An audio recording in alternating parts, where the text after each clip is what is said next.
मंगल गीत गाती ये महिलाएं राजस्थान के उप मुख्यमंत्री मनोनीत हुए डॉक्टर प्रेमचंद बैरवा के निवास पर है।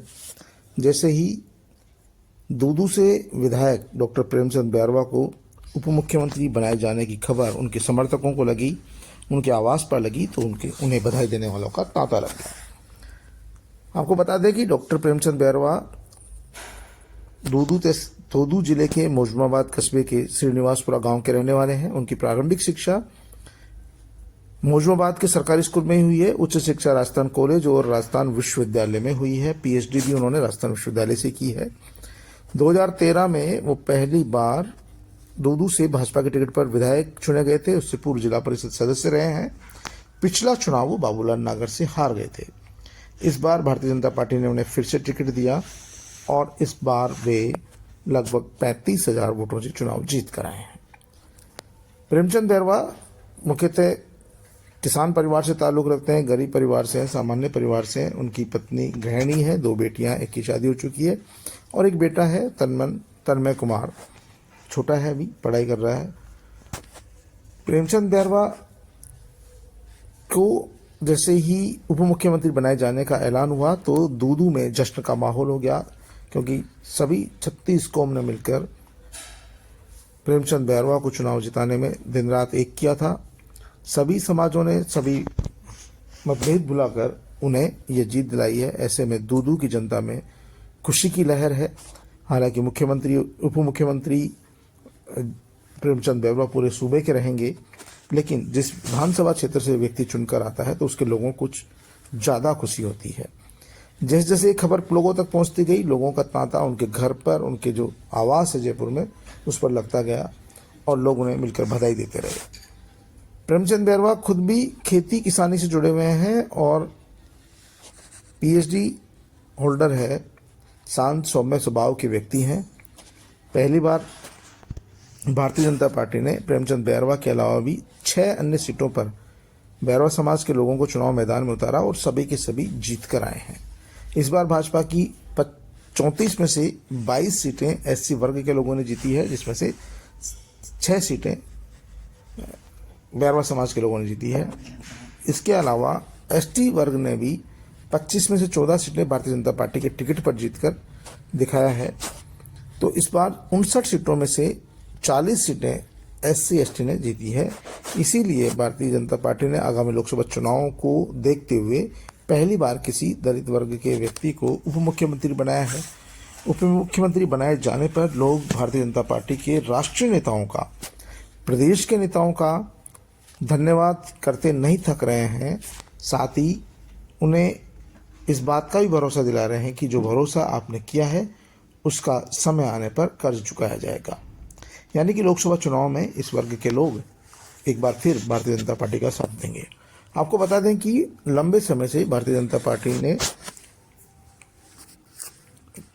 एससी वर्ग के में कई बैरवा और अन्य जातियों को टिकट नहीं देती थी, जिसके चलते उनको सफलता नहीं मिलती थी। पहली बार उन्होंने भी दिल खोलकर टिकट दिए तो विधायक भी दिल खोलकर ही जीत कर आए।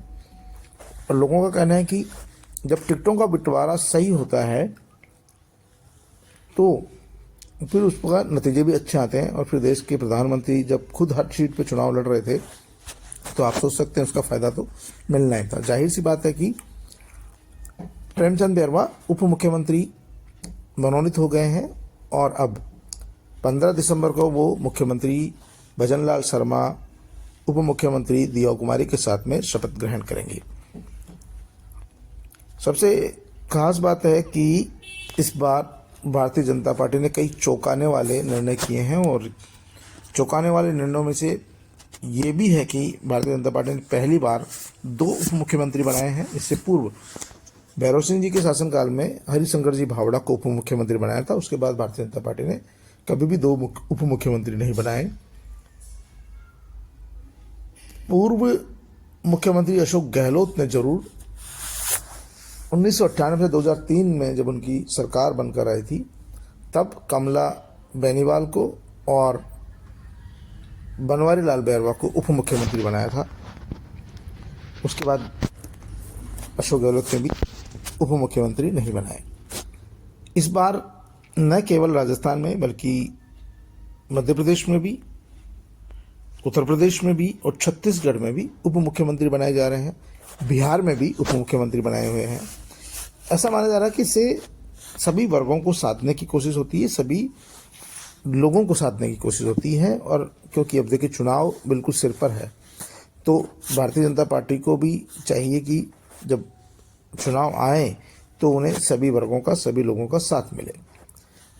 क्योंकि अब तक जो अनुसूचित जाति जनजाति के जो मतदाता थे, उनको भारतीय जनता पार्टी के लोग ये मानकर चलते थे कि ये तो कांग्रेस का वोट बैंक है और हमें वोट नहीं देता है। लेकिन सबसे बड़ी बात ये थी कि जब भारतीय जनता पार्टी का टिकट बंटवारा ही ठीक तरीके से नहीं होता था और वो तवज्जो नहीं देते थे, तो लोग उन्हें वोट भी नहीं देते थे। पहली बार उन्होंने टिकटों का बंटवारा भी ठीक किया, लोगों को तवज्जो दी, तो लोगों ने जमकर वोट दिए। तो यानी कि कहने का मतलब ये है कि अब अनुसूचित जाति के लिए भाजपा पराई नहीं है और भाजपा वालों के लिए अनुसूचित जाति के लोग भी पराई नहीं हैं। अभी का जो निकल कर लबोलुहाब जो आया है, उससे साफ होता है कि उन्होंने ब्राह्मण को मुख्यमंत्री, राजपूत को उप मुख्यमंत्री, एससी को उप मुख्यमंत्री, वासुदेव देवनानी जो सिंधी समुदाय से आते हैं उन्हें विधानसभा अध्यक्ष।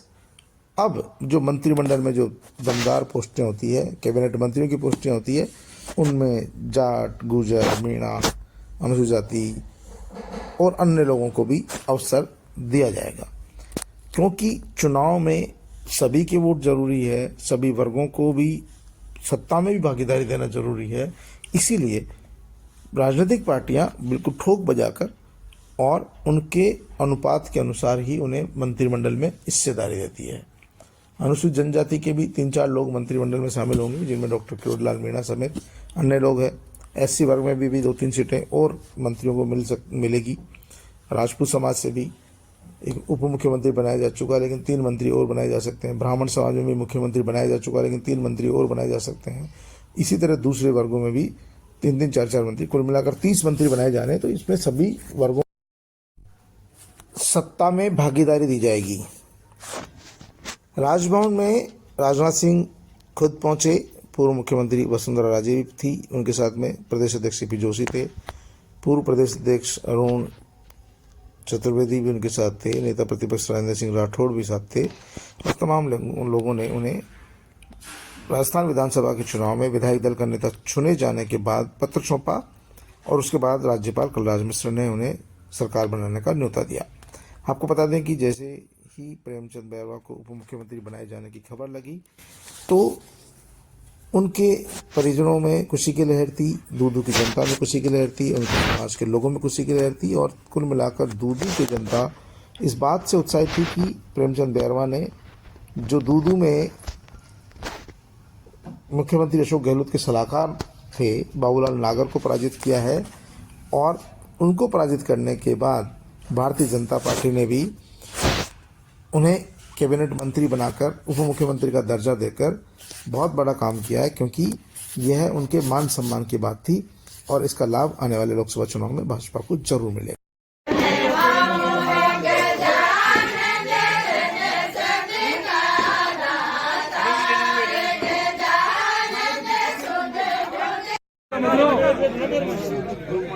स्वागत कर, क्या गलो फालतू का मतलब स्वागत कीजिए।